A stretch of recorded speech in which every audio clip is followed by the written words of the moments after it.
karena nggak punya uang kan, jadi disangka wah anak ini pasti cewek lagi. Jadi ya udah deh digugurin aja. Jadi dibawa ke dukun beranak sempat. Ya udah akhirnya diminumin obat. Oke, jadi setelah 3 kali ke dukun beranak, betul. Sekali lagi diminumin obat. Minumin obat. Mama kamu ketagihan judi. Betul. Terjebak dalam judi. Betul. Mama nih saudaranya Joni Indo dan aku nih keponakannya. Semua judi dimainin lah dari kecil. Keluarga jatuh tuh ya, ekonominya jatuh betul. karena uangnya dipakai dan habis dalam berjudi. Bahkan berhutang ternyata. Berhutang. Ada 17 rentenir. Kalau mama pulang tuh pasti di atas jam 11 malam, pergi di atas di bawah jam 6 pagi. Karena takut begitu ada rentenir kan biar pagi. nggak ketemu rentenir. Betul. Oke, kira-kira sebesar apa utangnya? Ya mungkin ratusan juta ada. Karena ingat lagi nonton TV sama kakak perempuan nih berempat, ada yang nagih, yang diambil TV-nya. Nggak ada harapan. Marah, kenapa? Kan terus aku juga dengar kan mau digugurin. Ya, aku juga nggak minta dilahirin kok. Iya, jadi kayak lah kenapa aku harus ada gitu loh. Hari ini kita akan ngobrol dengan seorang sahabat yang sudah hadir bersama saya hari ini. Dia akan menceritakan bagaimana penolakan manusia itu pada akhirnya bisa dipulihkan ketika kita mengerti ada penerimaan yang sejati dari Tuhan. So, please welcome Bapak Yoses Hartono. Shalom. Shalom. Apa kabar Yoses? Puji Tuhan, baik. Yes. Yes. Thank you udah datang ke sini hari ini ya. Mau membagikan kisah hidupnya. Tetapi sebelum kita ngobrolin bagaimana pulihnya, boleh nggak sih kita flashback ke belakang, ngomongin keluarga kamu waktu kecil itu gimana sih? Sebelum kamu lahir itu kondisinya seperti apa? Iya, aku punya kakak perempuan 4 dan aku satu cowok satu-satunya. Sebelum lahir keluarga tuh sebenarnya waktu anak pertama, kedua, ketiga papa kerja di pabrik dan lumayan ada uang. Tapi begitu anak keempat, kelima karena mama ini penjudi jadi susah. Jadi bisa dibilang minus karena banyak hutang gitu. Jadi waktu aku lahir tinggal di tempat mungkin ruangan ini jauh lebih besar daripada rumah. Itu sih. Jadi ya, sangat susah. Nah, kamu ini kan anak kelima ya. Ada 4 kakak cewek. Dan dengar-dengar waktu itu berusaha berusaha menggugurkan ya. Betul. Kenapa alasannya? Jadi gini, alasannya ngidamnya ini sama yang keempat. Jadi disangka karena nggak punya uang kan, jadi disangka wah anak ini pasti cewek lagi. Jadi ya udah deh digugurin aja. Jadi dibawa ke dukun beranak sempat. Ya 3 kali. Jadi yang pertama gagal, yang kedua gagal, yang ketiga bawa papa. Mungkin 2-3 orang berkumpul jika ya kan. Jadi wah saya bawa nih dan akhirnya nggak bisa. Dukun beranaknya juga bingung. Ini anak batu kayaknya ya. Jadi yaudah akhirnya diminumin obat gitu. Oke, jadi setelah 3 kali ke dukun beranak, betul. Sekali lagi diminumin obat gitu. Minumin obat. Jadi gagal juga. Jadi setelah kamu lahir dan akhirnya kamu diceritain tentang hal ini kan ya? Betul. Tentang kamu tuh dulu ditolak, pengen digugurkan. Apa perasaannya pertama kali denger? Itu umur berapa pertama kali denger? Pertama kali denger itu pas SMP karena ngerantau kan. Jadi diceritain sama kakak, sama Cici nomor 2 gitu.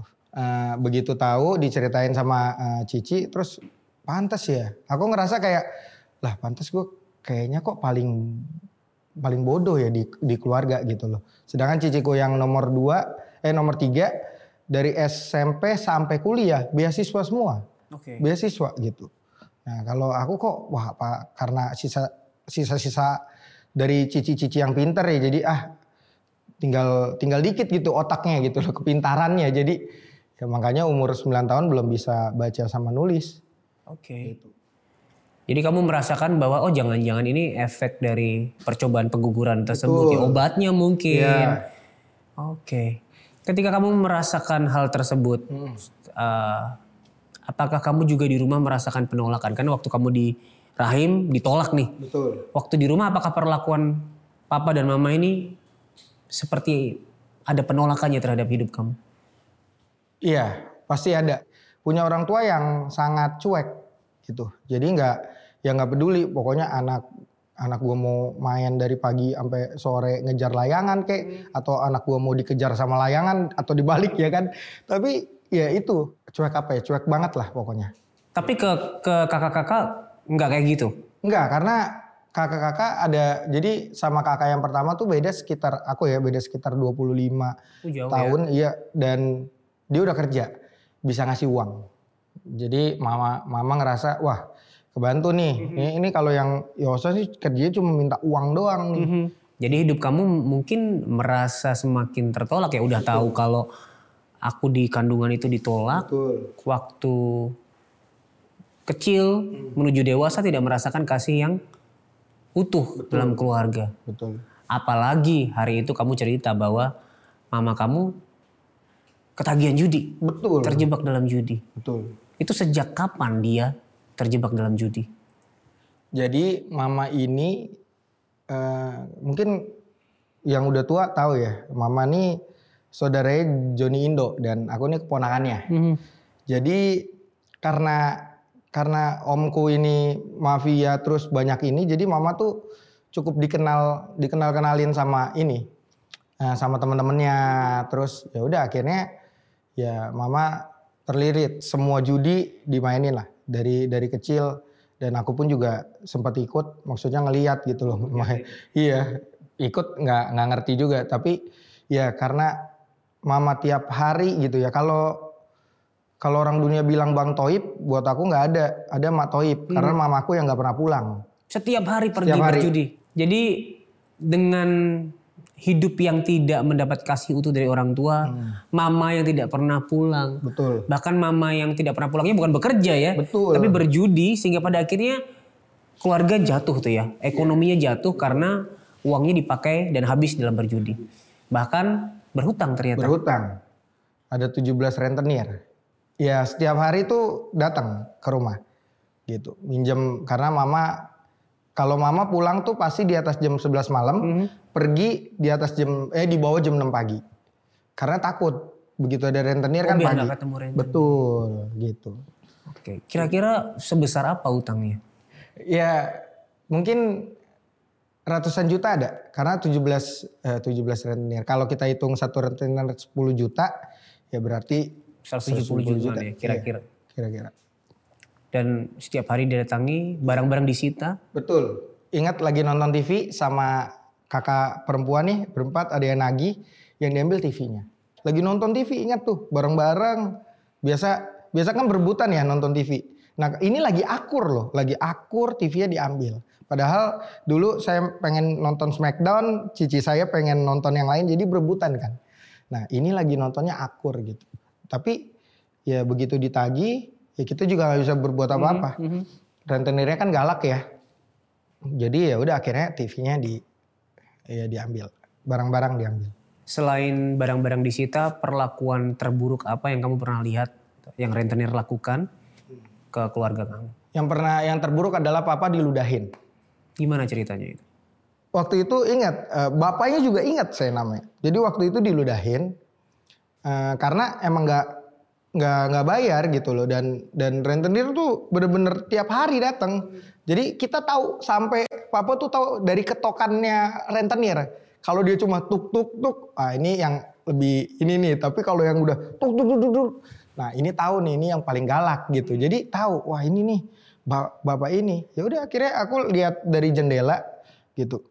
Karena rumahku kan nggak gede ya, jadi kelihatan gitu. Seruangan ini kok bertujuh tidurnya. Dan ya udah akhirnya diludahin. Papa. Gara-gara emang nggak ada uang buat bayar. Ya, itu tuh yang paling nyata ya, ngelihat orang tua diludahin. Perasaan kamu gimana hari itu? Ya pengen balas. Ya pengen habisin orangnya. Emosi banget. Gitu. Tapi belum ya udah cuma di hati aja, marahnya tuh kayak apa ya udah marah sama diri sendiri, karena masih kecil juga hari itu. Masih kecil juga dan terutama mungkin rentenir marah karena tidak bertemu dengan mama ya. Betul. Yang berhutang justru tidak menemui mereka ya. Dan selama berapa tahun itu dilewati hari-hari yang penuh dengan tagihan hutang? Mungkin 6 tahunan ya. 6 tahun. 6 tahun. Wow. Nah, buat sahabat solusi yang hari ini juga mungkin terjebak di dalam hutang akibat keputusan yang salah dan kamu rindu untuk didukung di dalam doa, kamu bisa menghubungi nomor yang di bawah ini. Ini adalah nomor layanan doa Cahaya Bagi Negeri. Kami siap untuk mendengarkan cerita kamu dan mendukung kamu di dalam doa. Kamu tidak perlu melewati ini sendirian. Kami tunggu ya.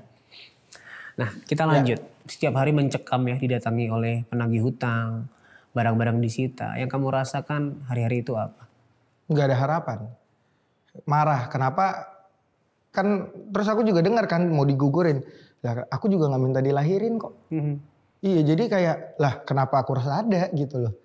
Ya ngerasa kayak ngapain Tuhan nyiptainku ya gitu loh. Wow. Sempat mempertanyakan ya kenapa aku harus lahir, kenapa aku harus diciptakan sebagai itu. Orang kan yang tidak merasa hidupnya berharga dan berarti biasanya mencari nilai di hal-hal yang lain ya. Mungkin berusaha menarik perhatian dengan kenakalan, berusaha untuk mendapatkan pengakuan dari wah aku jagoan nih. Hari itu apa yang mungkin kamu lakukan untuk mengejar rasa nilai diri itu yang kamu merasa gak berarti, gak berharga?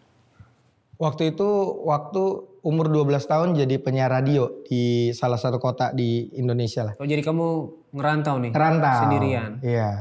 Apa yang bikin kamu berpikir oke, aku ngerantau aja? Karena di rumah nih ngelihat mama papa berantem terus pertama. Karena apa ya? Titik dimana kayaknya udah bosan ya aku ya ngelihat mama papa bilang pengen pisah. Oh, udah sering juga. Iya, jadi udah santai aja. Maksudnya ini cuma ngomong doang nih gitu. Jadi udah karena sering gitu loh.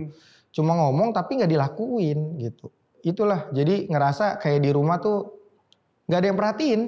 Bener-bener ya Cici juga nggak pernah memperhatikan gitu.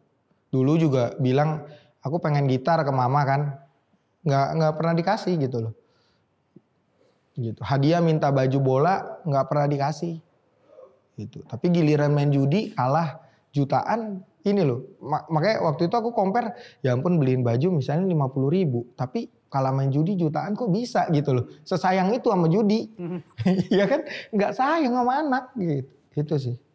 Jadi kamu memutuskan ya lebih baik aku pergi. Iya, jadi kayak ya suasana baru aja. Oke. Pergi. Dan itu kamu berarti sekitar SMP ya? SMP kelas 1.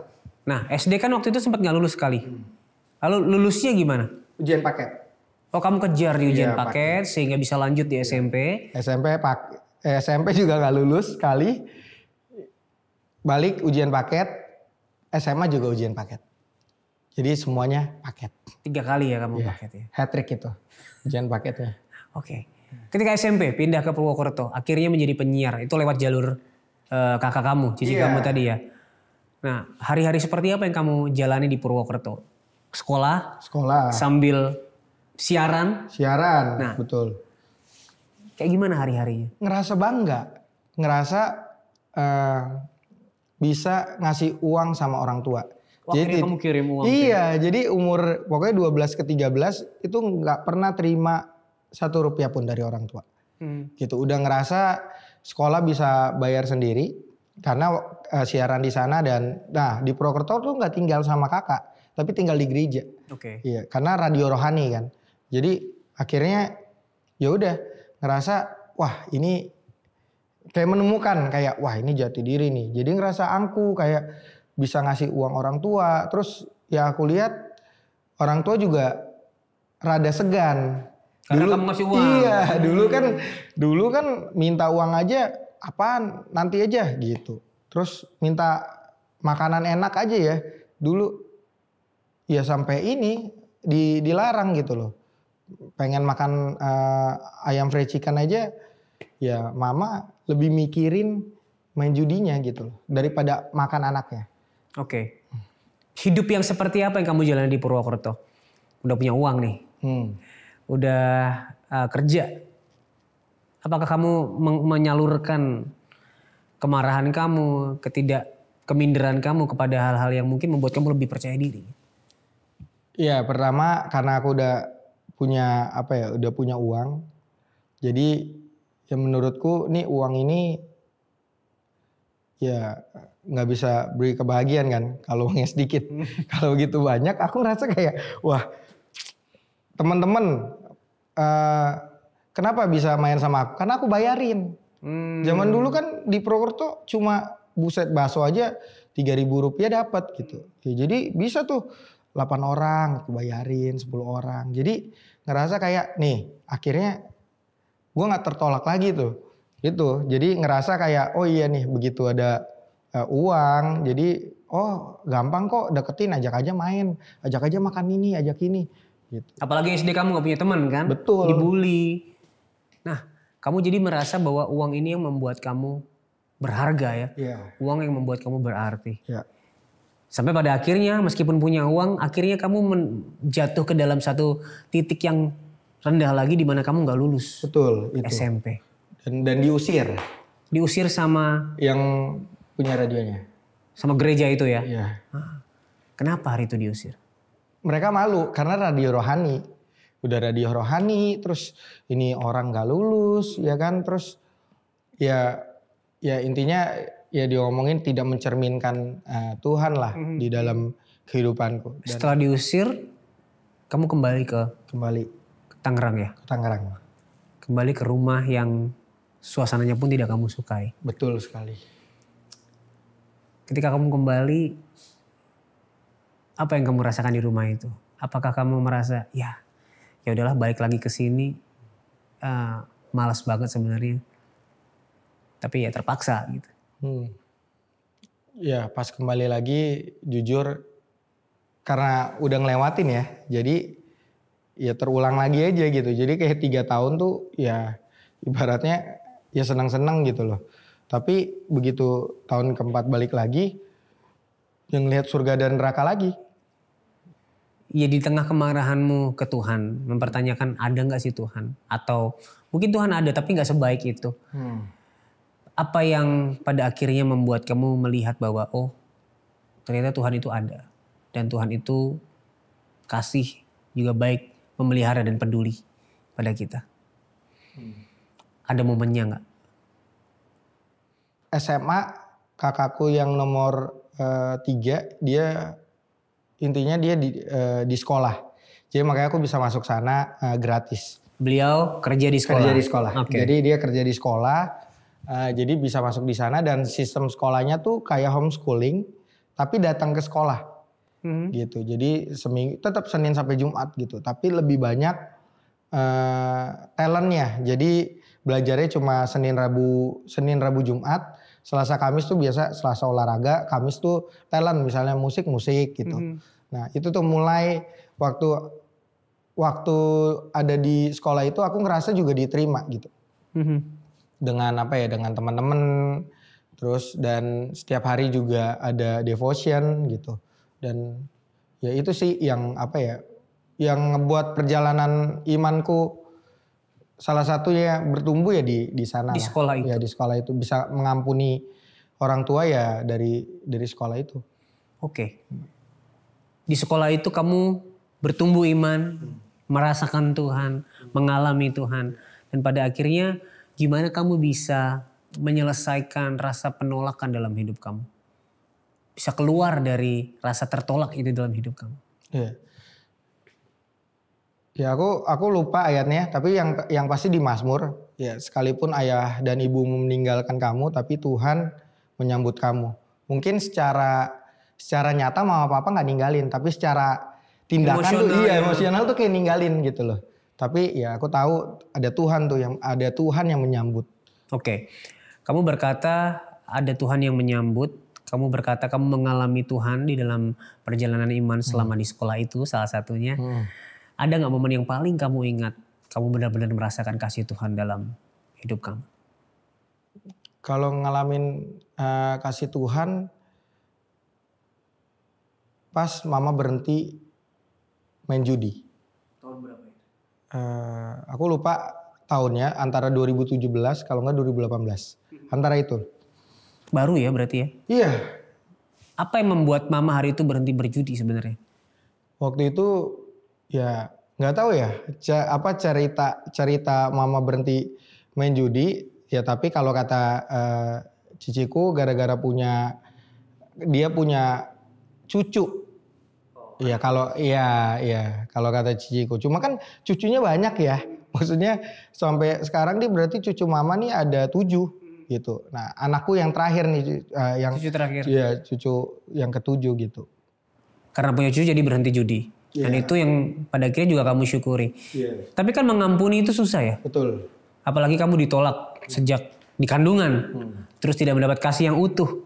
Gimana pada akhirnya kamu bisa mengampuni mama dan papa? Mungkin papa nggak berjudi, mungkin papa nggak secara nyata memperlihatkan dia bapak yang jahat. Bahkan dia berdoa, tapi kamu kan nggak merasakan kasih dari dia juga. Gimana kamu mengampuni? Iya, waktu aku mengampuni, ya aku sadar ternyata ya aku juga berdosa ya. Dan aku juga nerima pengampunan yang sempurna dari Tuhan. Ya. Jadi makanya itu menjadi landasan aku bisa ngampunin. Jadi kamu mengingat bagaimana kamu sudah diampuni. Ya, iya saya pernah dengar sih ya. Bahwa pengampunan itu sebuah keputusan. Ya. Dan itu bisa kita lakukan ketika kita mengingat seberapa besar kita sudah lebih dulu diampuni. Pernah gak sih kamu ngobrol langsung ke papa dan mama? Kan itu hubungan kamu gak begitu deket ya. Gak begitu erat gitu. Sehingga pasti ngobrol agak canggung. Perlu diakui. Pernah gak sih ngomong pada akhirnya obrolan yang mendatangkan pemulihan itu yang berkata kamu mungkin aku memaafkan papa, aku memaafkan mama. Iya pernah gitu. Pernah pas 2 tahun lalu ya. Iya 2 tahun lalu. Justru baru ini ya. Baru 2 tahun lalu pas mama ulang tahun. Ya mama sekarang kan ya apa-apa minta ya. Maksudnya ya aku juga jadi tulang punggung di keluarga. Jadi pas mama ulang tahun mama cuma pengen HP. Tapi respon hatiku bukan nih banyak mintanya. Tapi waktu aku berikan, aku bilang ini Yose sayang sama mama. Gitu. Jadi itu sih yang yang buat sekarang ya hubungan jadi bukan lagi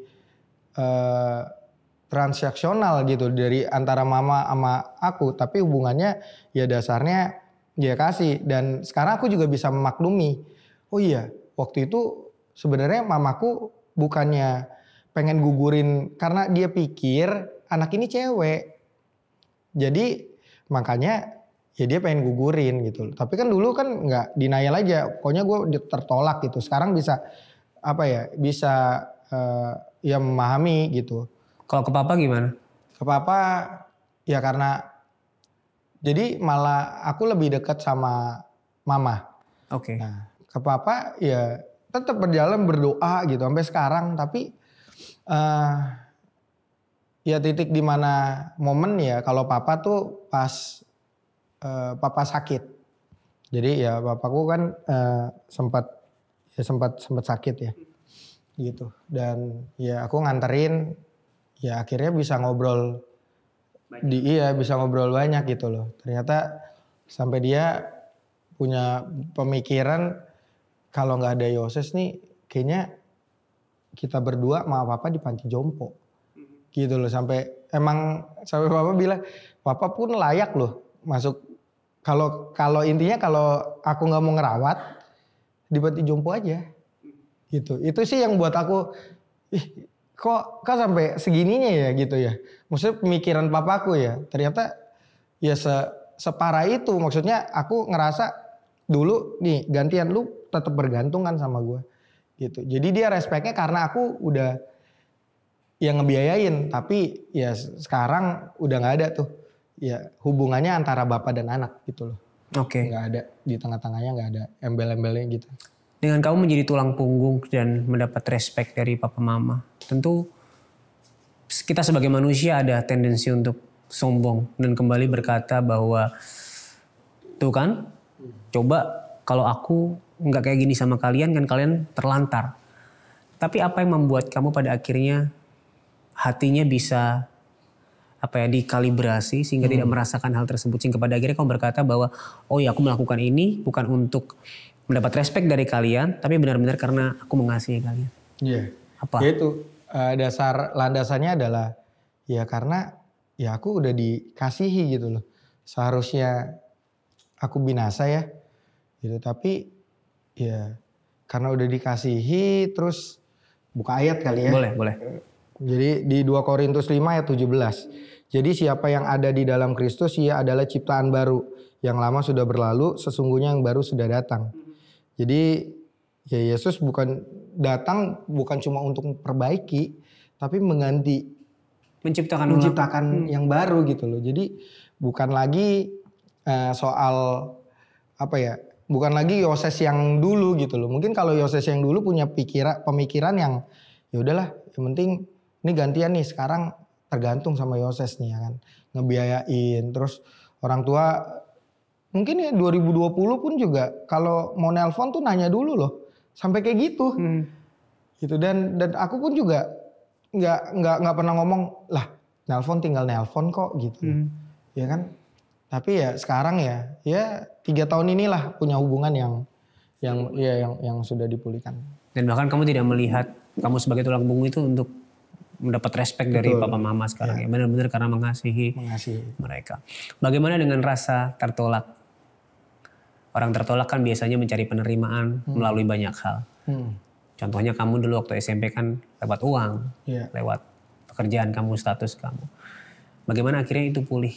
Melihat dulu yang tertolak sekarang merasa safe gitu. Iya. Ya aku ngelihat kayak ya pada akhirnya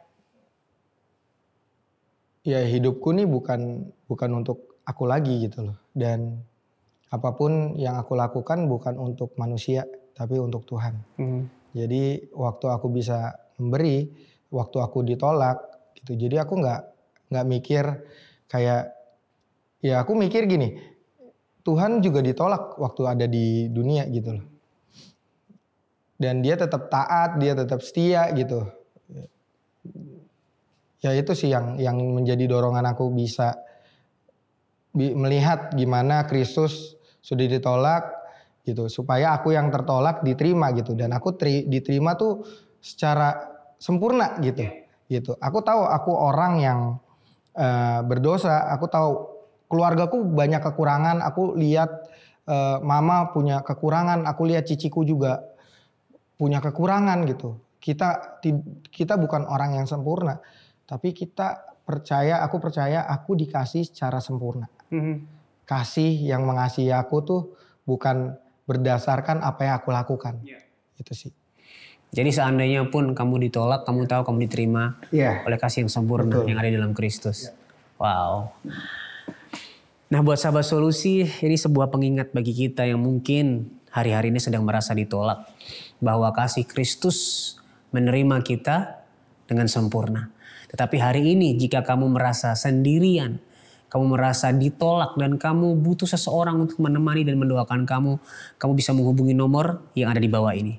Ini adalah nomor layanan doa Cahaya Bagi Negeri. Kami siap untuk mendengarkan ceritamu, menemanimu dan mendukung di dalam doa. Kami tunggu ya. Oke, kita kembali ke Mama. Ya kan? Meskipun Mama sudah berhenti berjudi, tetapi kan hutangnya masih ada nih. Tidak berhenti. Gimana pada akhirnya hutang yang bertumpuk ini?